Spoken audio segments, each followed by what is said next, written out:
Hello everybody, this is Laura Susan Johnson with Period Pieces. And in the wake of last night's foo bar fiasco, snafu, I thought it's time to turn to something not so much lighthearted, but definitely more adventurous. I did a pretty grim movie yesterday, so today I'm going to do a movie that is based on a true story, but is also much more adventurous, more of an act of nature rather than an act of evil men, and it's a part of man's foolish folly rather than just evil political and religious hatred. The movie is called In the Heart of the Sea, and it's based on a successful book, and it's all about the real-life event that inspired the literature classic Moby Dick by Herman Melville. The movie opens in the year 1850, but the event took place some 30 years earlier. The movie stars Chris Hemsworth, Benjamin Walker, my favorite Cillian Murphy, another favorite Brendan Gleeson, Ben Whishaw, I don't know if I'm pronouncing that right, Michelle Fairley, Tom Holland, and that is not the director of Child's Play. That is a young British actor who is very excellent in this movie. He does a great job, and he's kind of the glue that pieces the movie together. Another young, excellent British actor, Frank Delane, and I know I'm going to slaughter this name. It's an African actor, I believe, Osi Akile, I think. And Gary Beadle and Charlotte Riley. They make up the main cast. Excuse my sniveling. I have my usual allergies. They don't go away in the fall, apparently. Mr. Herman Melville, who has already published some work but is not well known, and he doesn't consider himself a good writer. He is traveling from Pittsfield, Massachusetts to Nantucket, I think. That's where the elder Thomas Nickerson is residing with his wife. Melville is portrayed by Ben Whishaw, and the elder Mr. Nickerson is portrayed by Brendan Gleeson. And Brendan Gleeson is basically the narrator. After some squabbling, not wanting to tell this story because it's such a traumatizing story to Mr. Nickerson, he finally agrees to tell Mr. Melville all about it. And it's a very heart-wrenching story for Mr. Nickerson to have to divulge. He has not told anybody about the worst parts of it, the shipwreck and the following 90 days being stranded at sea on the lifeboats, on an island, and at sea again. The Nantucket set, and it seems obviously a set, but it is beautiful set design in 1820. The one thing that did annoy me and took up way too much time in the beginning of the movie and throughout the movie, in my opinion, is the bitch fight that took place between Captain Pollard and First Mate Chase. And it's a reality in that time period, and it lasted just about, it lasted into the time period that the Titanic sailed into the Atlantic. The class wars. If you were of a lower class or something or other, if you were of a family that was rich and had a reputation for being powerful, then, basically you had the upper hand. Pollard, played by Ben Walker, he had no experience. He had no street smarts or ocean smarts, as I'd like to call it, being a captain of a ship. That was his, I think that's his first assignment, being out to sea. Whereas Owen Chase, played by Chris Hemsworth, he had experience as a captain, and he had experience in a whaling ship.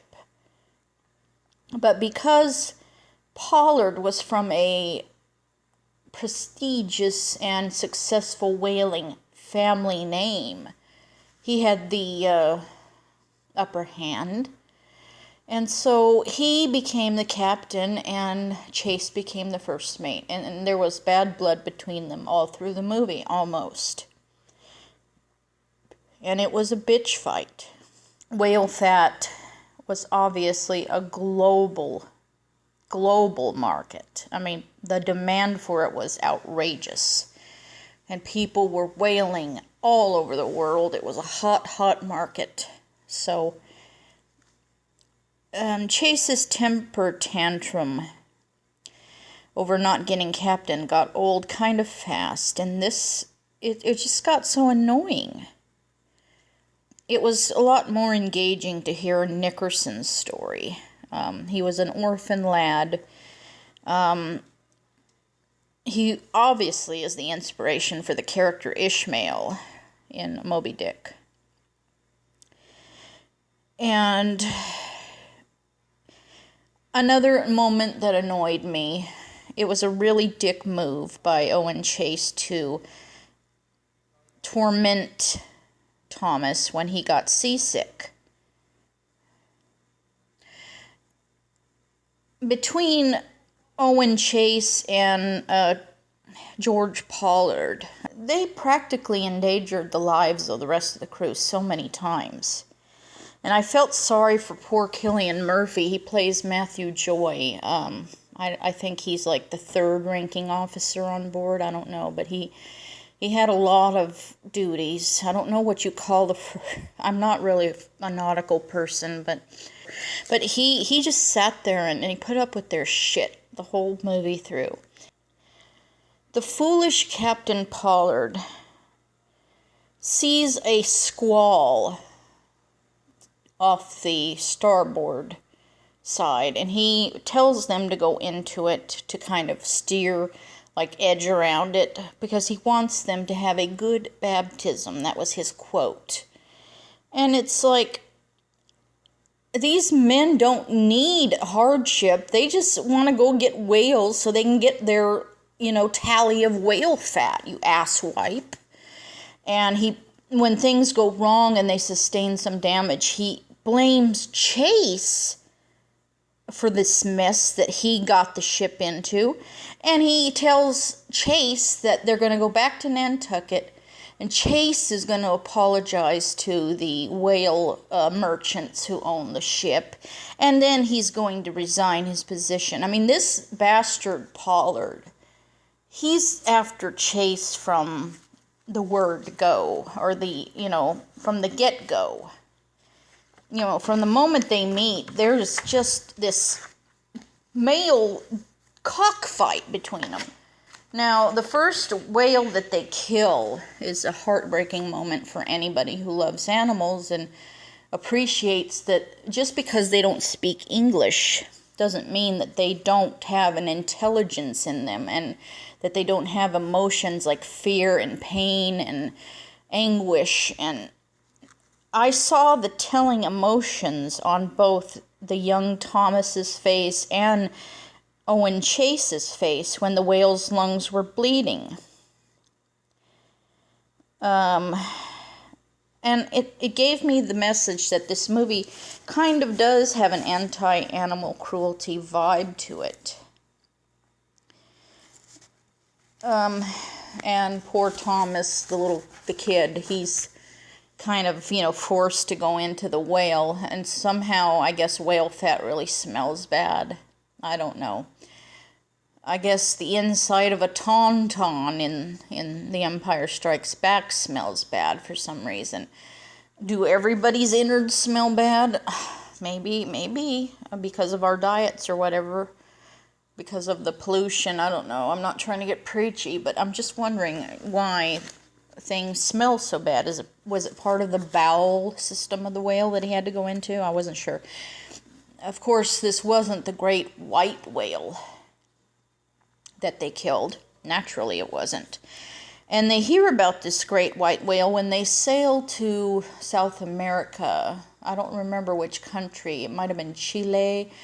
Might have been Peru. It was somewhere around the equator. And they meet with some Spanish sailors whose ship was sunk by a whale that they describe has skin as white as alabaster. And I think it's a captain,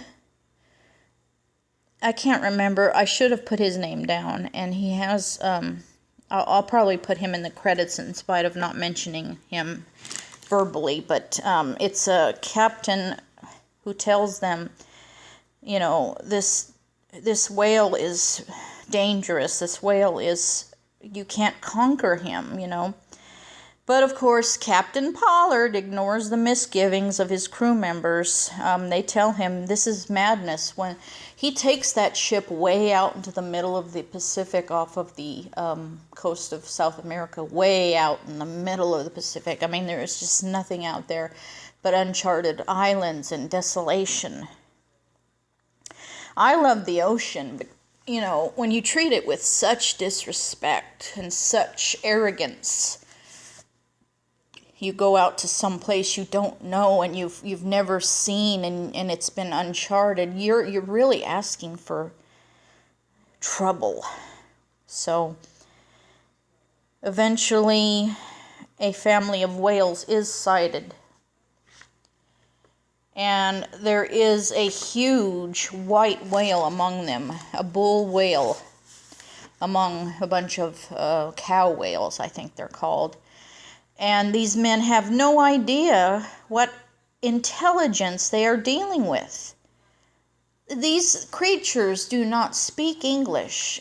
And again, because these creatures do not speak the language we do, we assume they're stupid and don't know anything and they're just dumb animals. That is such arrogance. And when they spear a mother who has a calf with her, the white whale is enraged and he attacks the ship. He destroys at least one lifeboat, which they frantically repair. And when they try to spear him, he blows his stack. I mean, he blows, you know what I mean? And he reduces the ship to nothing but pieces of driftwood. And he reduces the crew to a bunch of dead men and a bunch of barely alive men in the remaining lifeboats, with nothing but crackers and water to consume for survival. One day they spot land after days and days of drifting and practically starving. And the minute they start to row for land, that whale gets angry again. He is so vengeful, this whale. I mean, tell me that doesn't mean he doesn't have a little sliver of intelligence. I mean, animals can be almost human. Because animals cannot, you know, they're not only capable of doing good things to you, but they're capable of taking out their anger upon you when you wrong them or encroach upon them. And I'm sorry I sound like a vegan preacher, but these people are arrogant. And they finally reach this island and they grab eggs from the little nesting birds that are living there, and they eat raw fish and whatever they can find because they've starved on, hardtack crackers and, water and nothing else for days and days, maybe weeks. I'm not sure how long they drifted around. Even after all the punishment they've taken from this whale, the captain, Pollard, maintains his attitude that humans are superior to animals, and thus he becomes obsessed with killing this white whale. He becomes Ahab. In a nutshell, Pollard is a wicked, foolish, arrogant example of human folly. Chase knew that no ordinary harpoon or lance could kill that whale.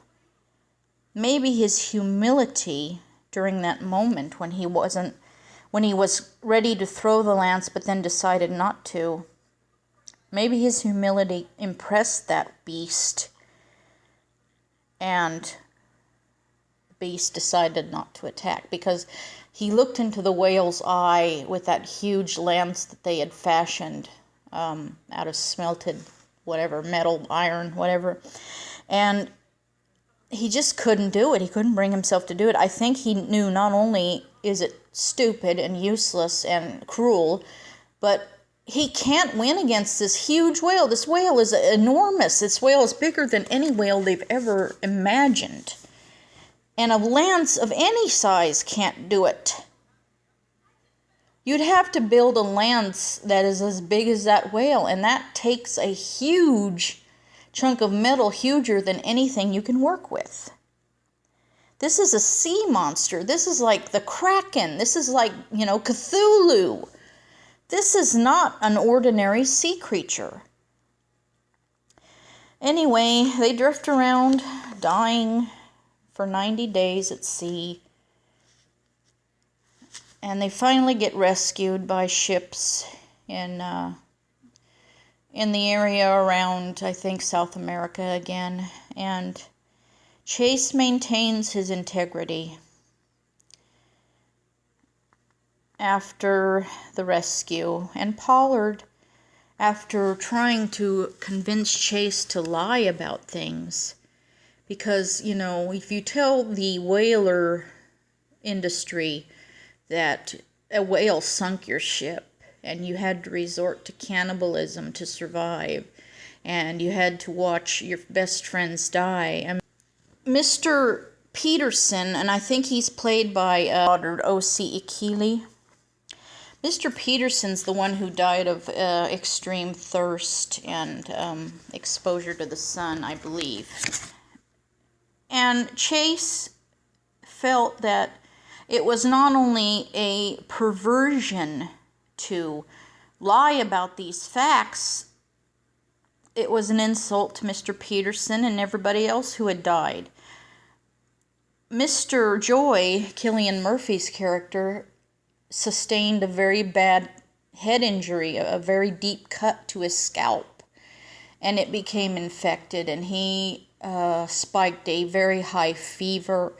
And there was nothing to help him. There was nothing to clean the wound with that they could use. And he didn't want to go with them. When they left that uncharted island, he and several others remained behind. They didn't want to deal with the ocean anymore. They didn't want to deal with the seasickness. They didn't want to deal with any more possible attacks on them by that whale whenever he saw them rowing. He just had enough, and he ended up dying on the island. At least he had a few people around him that were with him. He didn't die by himself, but that was extremely sad, and it was just a perversion to even think about lying about the circumstances that sunk the Essex and destroyed most of its crew. So Chase maintains integrity, and in a very surprising moment of decency at the inquiry, Captain Pollard decides to tell the truth. And I found that very wonderful after all the horrible things that Pollard did and acted like, you know, his attitude. Nickerson, in present day, 1850 basically, where the story is actually taking place, and he's telling Mr. Melville about this horrible incident. He reveals he's been so tormented about having to resort to cannibalism. He calls it an abomination. But his wife reassures him, because he never told her either. He didn't tell anybody. She reassures him that she loves him, and she knows that that young lad on that ship was so strong, and he was so amazing to survive all of that. But I felt that that young boy, in spite of what he had to resort to, it was like the movie Alive, the plane crash movie about the survivors having to eat the remains of their friends.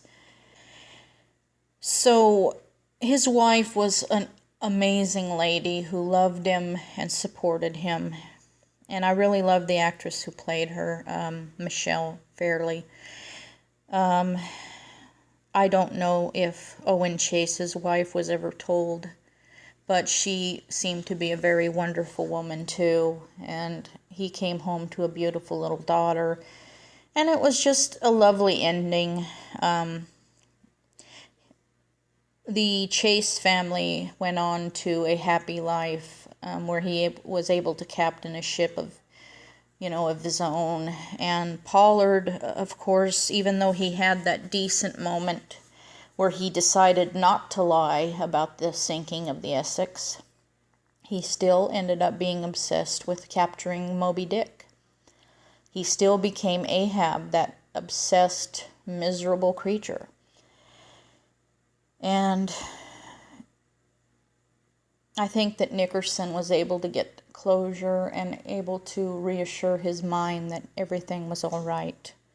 He didn't need to be tormented mentally anymore, that he could forgive himself for anything he thought he did wrong, which I think he did nothing wrong. He was just an innocent young boy, just trying to make a living, an orphan, just trying to work and get through, make his way in the world. So anyway, that's my review. It is a literature classic, so I'm going to put it under that playlist, as well as, based on a true story and everything. But it's a wonderful movie. I give it a 10 out of 10.